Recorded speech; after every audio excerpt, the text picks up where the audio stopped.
शक्ति के 48 नियम। लेखक रॉबर्ट ग्रीन। नियम 4।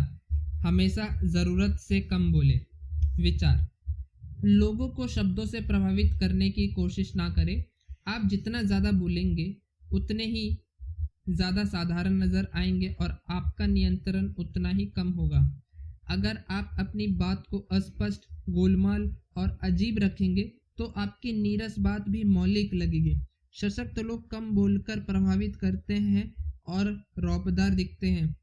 इस बात की ज़्यादा संभावना होती है कि ज़्यादा बोलते समय आपके मुंह से कोई ना कोई मूर्खतापूर्ण बात निकल ही जाएगी। शक्ति की कुंजी। शक्ति कई मायनों में दिखावे का खेल है। जब आप ज़रूरत से कम बोलते हैं तो आप हमेशा वास्तविकता से ज़्यादा महान और शक्तिशाली नजर आते हैं। आपकी चुप्पी से दूसरे लोगों परेशान हो जाएंगे। इंसान विश्लेषण और स्पष्टीकरण करने वाली मशीन है। वे यह जानने की फिराक में रहते हैं कि आप क्या सोच रहे हैं। जब आप अपने शब्दों को सावधानी से नियंत्रित करते हैं तो वे आपके इरादे या आपकी मंशा को नहीं समझ पाते हैं। आपके संक्षिप्त जवाब या खामोशी से वे रक्षात्मक हो जाएंगे और बीच में कूद पड़ेंगे।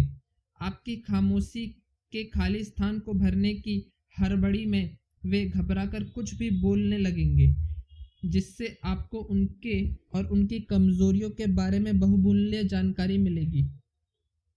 आपसे मिलकर जाने के बाद उन्हें ऐसा लगेगा जैसे वे लुट गए हों। घर जाकर वे आपके हर शब्द पर गहराई से विचार करेंगे।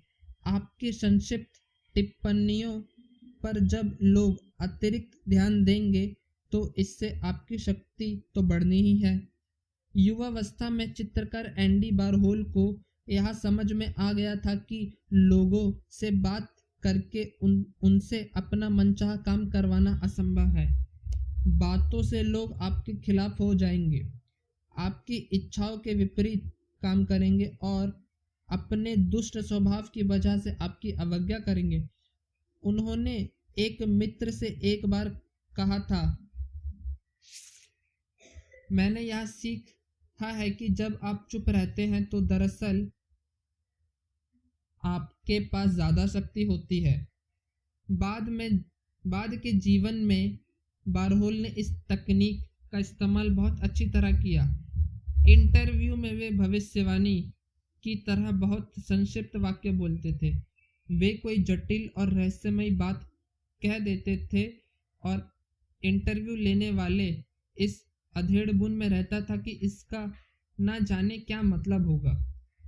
वह सोचने लगता था कि वारहोल के अर्थहीन दिख रहे वाक्यों के पीछे कोई गहरी बात छिपी होगी।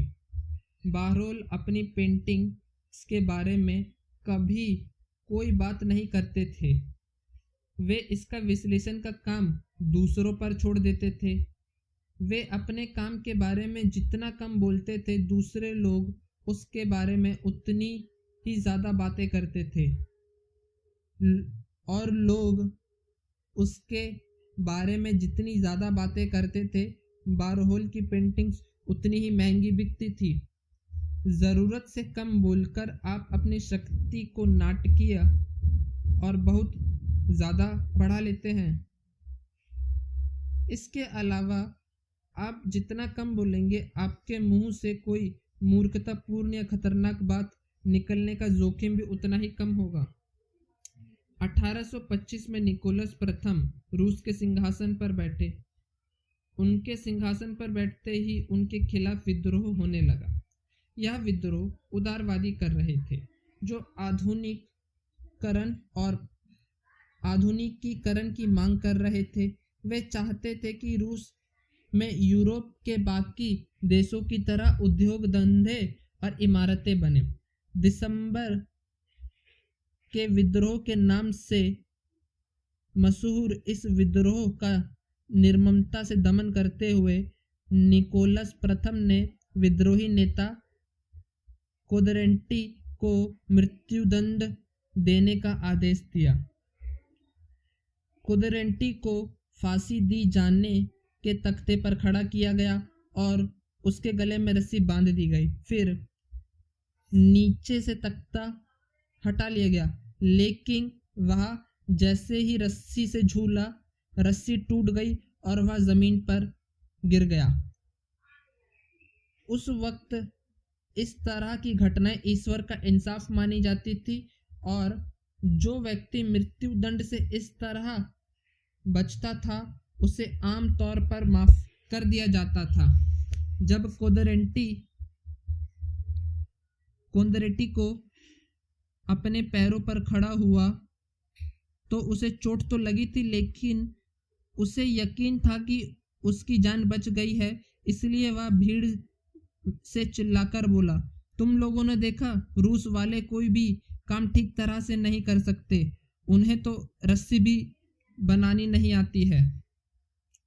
एक संदेशवाहक तत्काल यह खबर लेकर सम्राट के पास गया कि मृत्युदंड नहीं दिया जा सका। इस निराशाजनक खबर से चिंतित होने के बावजूद निकोलस प्रथम विद्रोही नेता कोदरेटी को माफी नामे पर हस्ताक्षर करने लगे, लेकिन तभी उन्होंने संदेशवाहक से पूछा, क्या इस घटना के बाद कोदरेटी ने कुछ कहा था? संदेशवाहक ने जवाब दिया, उसने कहा था कि रूस वाले को तो रस्सी भी बनानी नहीं आती है। सम्राट ने माफीनामे को फाड़ते हुए कहा, अगर ऐसी बात है तो हम उसकी बात को गलत साबित करके दिखा देंगे। अगले दिन कोदरेटी को दोबारा फांसी के फंदे पर लटकाया गया और इस बार रस्सी नहीं टूटी। यह सबक सीख ले, एक बार बाहर निकल जाने के बाद आप अपने शब्दों को दोबारा नहीं लौटा सकते। उन्हें नियंत्रण में रखें। व्यंग के प्रति खास तौर पर सावधान रहे। आपके व्यंग्यवानों से आपकी क्षणिक संतुष्टि तो मिल सकती है, लेकिन बदले में आपको उसकी बहुत ज़्यादा कीमत चुकानी पड़ती है। तस्वीर डेल्फी की भविष्यवाणी। जब आगंतुक डेल्फी की भविष्यवाणी सुनने जाते थे तो पुजारिन कुछ जटिल शब्द बोल देती थी जो अर्थपूर्ण और महत्वपूर्ण लगते थे। भविष्यवाणी के शब्दों की अवज्ञा कोई नहीं करता था, क्योंकि उनमें जिंदगी और मौत की शक्ति होती थी।